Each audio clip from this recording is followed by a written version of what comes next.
Negligent partner का diagram है।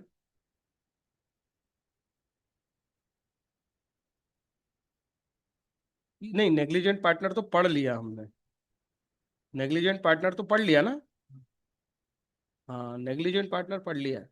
उसका डायग्राम नहीं बनाया होगा मैंने। ये तो सीक्रेट प्रॉफिट वाली कहानी है। Personal profit.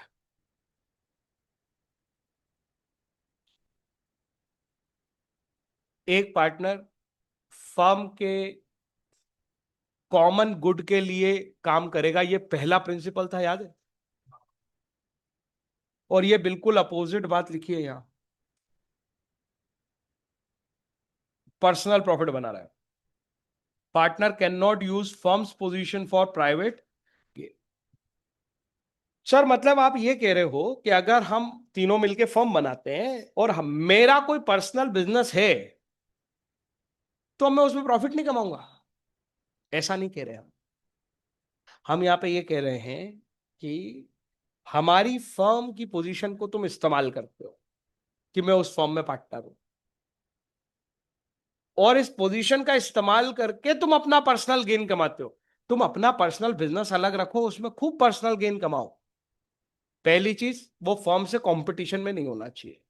दूसरी चीज, इस फर्म का क्लाइंट बेस यूज करके तुम सपोज करो सर, यहां पे अपन टॉयज बेचते हैं और मेरा पर्सनल बिजनेस है शूज बेचने का, और जो ये टॉयज बेचते हैं ना, इन्हीं बच्चों को शूज की जरूरत पड़ती है। तो मैं यहाँ टॉय बेचते बेचते उन सबको बोलता हूं कि मेरी दुकान पे आ जाना, मैं अच्छा शूज बेचूंगा, तुम्हें सस्ता शूज दे दूंगा।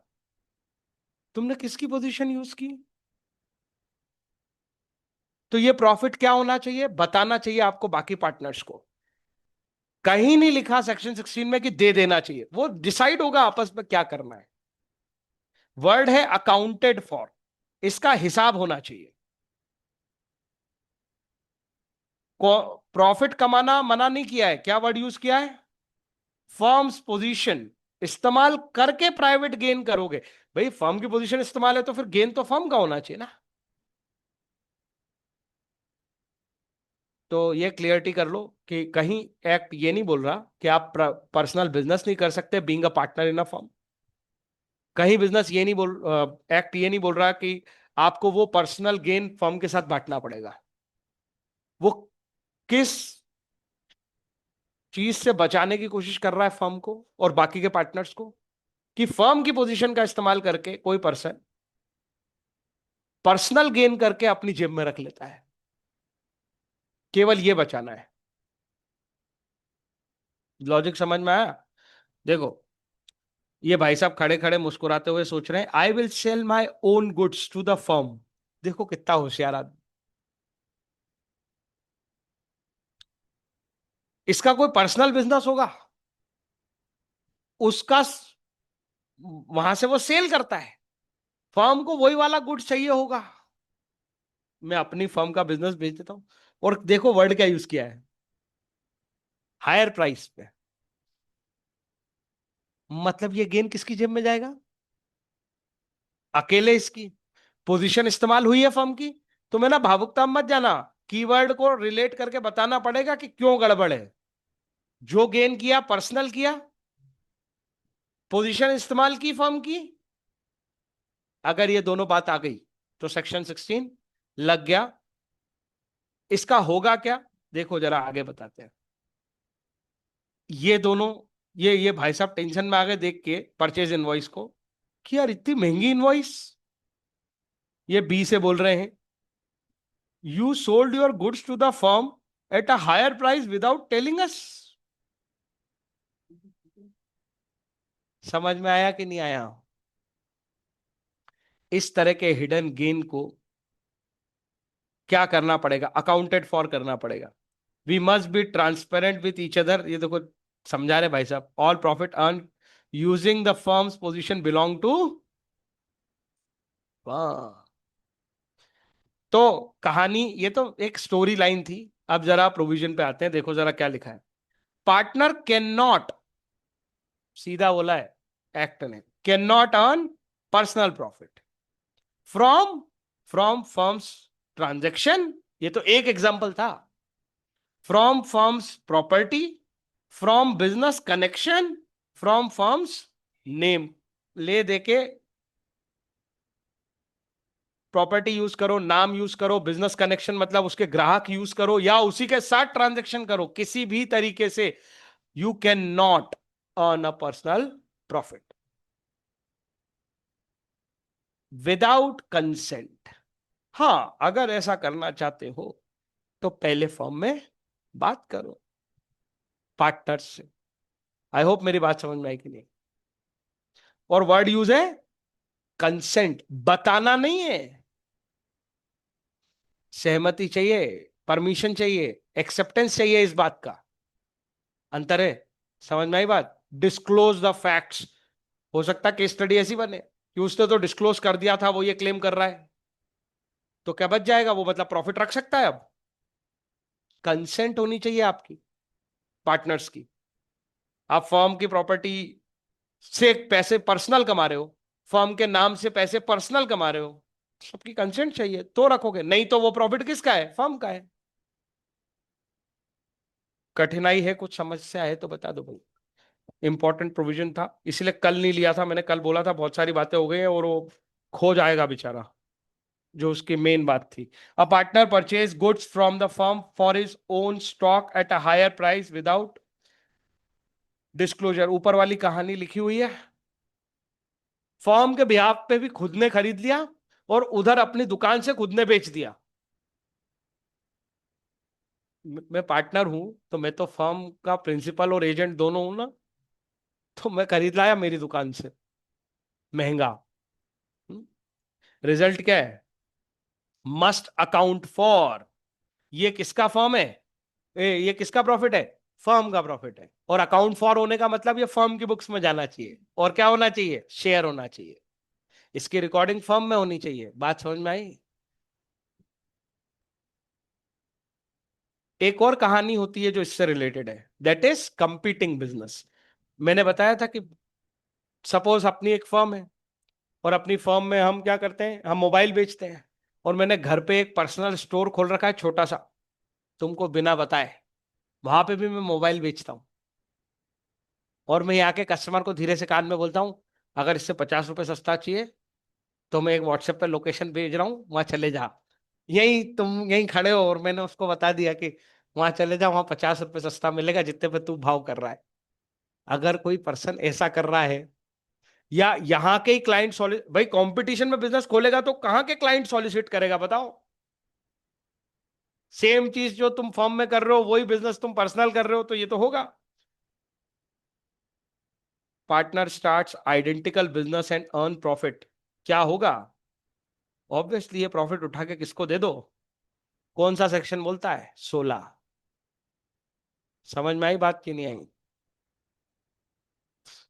Partner is not permitted to make secret profit at the expense of firm. कुछ पूछना चाहते हो तो पूछ लो यहां तक। ये एक पूरा सेक्शन 16 बहुत इंपॉर्टेंट है, वेरी वेरी इंपॉर्टेंट। बहुत क्वेश्चन पूछने की इच्छा होती है इंस्टीट्यूट को इस पे, बहुत क्वेश्चंस मिलेंगे तुम्हें इस पे। सीक्रेट प्रॉफिट, कंपटीशन बिजनेस, ये तो हो गया खत्म। अब आता है अगला section, section number 17, right and duties after change in the firm. जैसे कोई पार्टनर ज्वाइन हुआ, जैसे कोई पार्टनर चला गया, या किसी पार्टनर की टर्म एक्सपायर हो गई, तो क्या राइट और क्या ड्यूटीज होंगी उनकी। Mutual right and mutual duty, direct question भी आता है इस पर। राइट टू पार्टिसिपेट इन, ये किसने दिए हैं तुम्हें, सेक्शन 9 से लेके 17 तक पार्टनरशिप एक्ट तुम्हें राइट दे रहा है कि तुम बिजनेस में पार्टिसिपेट कर सकते हो, तुम अपने ओपिनियन एक्सप्रेस कर सकते हो, तुम बुक्स इंस्पेक्ट कर सकते हो, तुम प्रॉफिट शेयर कर सकते हो। तुम अगर फर्म को एडवांस देते हो तो तुम्हें 6% पर एनम का इंटरेस्ट मिलेगा। और अगर तुमने कोई फर्म के इमरजेंसी या रिक्वायरमेंट के समय खर्चा किया तो फर्म तुम्हें इंडेमनिफाई करेगी। ये सब तुम्हारे राइट्स हैं एज अ पार्टनर। रटने की जरूरत नहीं है, बहुत सारे तुम्हें याद है, जैसे कि ये तुम्हें याद है, ये तुम्हें याद है, ये तुम्हें याद है, ये भी तुम्हें याद है, तो बचा क्या। पार्टिसिपेट इन बिजनेस, कोई रोक नहीं सकता है तुम्हें। यस और no? Unless there is an agreement. समझ में आया कि नहीं? जिस एग्रीमेंट में रिस्ट्रिक्शन किया गया है आपके ऊपर। कोई डाउट है तो पूछो यार। सर केवल राइट देता है एक्ट? क्या एक्ट ने कुछ ड्यूटी भी दी है? पहली ड्यूटी सबसे पहले पड़ी थी। दूसरी ड्यूटी भी पड़ी थी कि अगर तुम फर्म के बिहाफ पे कोई ट्रांजेक्शन करते हो तो तुम्हें वो सही इंफॉर्मेशन फर्म को देनी है। ये ट्रू अकाउंट्स का मतलब ट्रांसपेरेंसी है। डिलीजेंट बिहेवियर करना है। नेग्लिजेंटली कंटिन्यूअसली बिहेवियर करोगे और अगर विलफुल नेग्लिजेंस हुआ तो फिर तुम पर्सनली लायबल हो। विलफुल नेग्लिजेंस अलग कहानी है, फ्रॉड अलग कहानी है, पर सजा एक ही है, पर्सनल लाइबिलिटी। याद आया? इसको पकड़ो, इन चीजों को। ये कीवर्ड्स ही पकड़ने होते हैं, किताब को चार चार बार रट के कुछ नहीं होगा। और इन कीवर्ड्स को क्वेश्चन में कैसे पूछ रहा है और हमें कैसे लिखना है। ये सीक्रेट प्रॉफिट आज पढ़ा हमने। डू नॉट अर्न, ये तुम्हारी जिम्मेदारी है।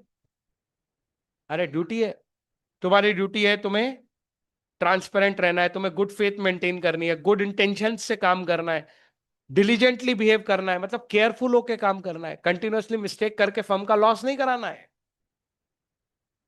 नेग्लिजेंट का अपोजिट होता है क्या? डिलीजेंट।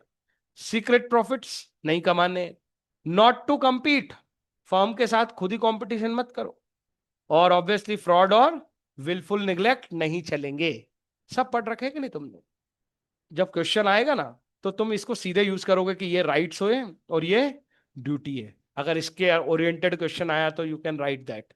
और as per the provision of partnership act 1932, these are the rights, these are the duties. कोई doubt?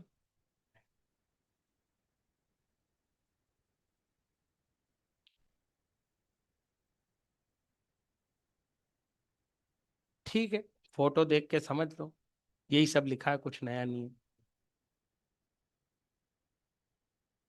On reconstitution mutual right and duty generally remains the. अगर हम एग्रीमेंट में कोई बदलाव नहीं करेंगे तो रिकॉन्स्टिट्यूशन हो जाने के बावजूद वही ड्यूटी और वही राइट रहेंगे जो पहले थे। अरे यार, अपन ने अकाउंट्स में भी ऐसा समझा है, पीएसआर थोड़ी ऐसे बदल गए थे। This applies after changes in the constitution continuation expiry. ये देखो, ये क्या लिख रहा है। अगर आप एग्रीमेंट करोगे तो सब्जेक्ट टू कॉन्ट्रैक्ट, ये चेंजेस जो हैं कॉन्स्टिट्यूशन को बदलेंगे। अगर आप कॉन्स्टिट्यूशन बदलोगे तो तुमने खुद एग्रीमेंट चेंज किया तो बदलेगा। एक्ट क्या बदलता है? एक्ट अपनी तरफ से कुछ भी नहीं बदलता। अकाउंट्स के वो वाली सिनारियोज याद करो जहां पे प्रॉफिट शेयरिंग रेशो चेंज हो रहा था। वो एक्ट ने बदलवाया था या एग्रीमेंट ने? क्योंकि जब जब आप उसको लाए, ये 1/4 शेयर के लिए आया है, ये 1/3 शेयर, ये सब क्या एक्ट बता रहा था क्या? ये है दूसरी बात। समझ में आई बात की नहीं आई? वो नए पार्टनर को लाए तो हम लिख रहे पढ़ रहे थे ना उसमें कि वो 1/4 शेयर के लिए आएगा। कोई चला जाएगा तो वहां एक्ट लगता है। जैसे कि रिटायरमेंट का केस याद है? 3 पार्टनर थे 532 में, वो 2/10 वाला गया, तो हम कोई चेंज करेंगे क्या? रिमेनिंग पार्टनर 5:3 में ही मेंटेन रह जाएंगे, जो आपस का पुराना रेशो था। याद आया? ये कंसेप्ट याद आया? यही तो लिखी है दो बातें। रिकॉन्स्टिट्यूशन पे म्यूचुअल राइट और में जनरली कोई चेंज नहीं आता जब तक कि तुम खुद चेंज ना करो। अरे यही कंसेप्ट पे अपन ने वो कर दिए पीएसआर वैसे। हाँ कि ना? ये तो सब ऐसे ही है। सो ये यूनिट हो गई खत्म।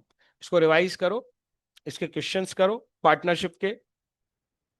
अगर तुम्हें लगता है कि लॉ पे तुम्हें और कमांड चाहिए तो मेरा एक और सजेशन है, फॉलो कर सकते हो। वो ये है कि 3 एक्ट हो गए अपने अब लगभग जिस पे तुम्हें आता है।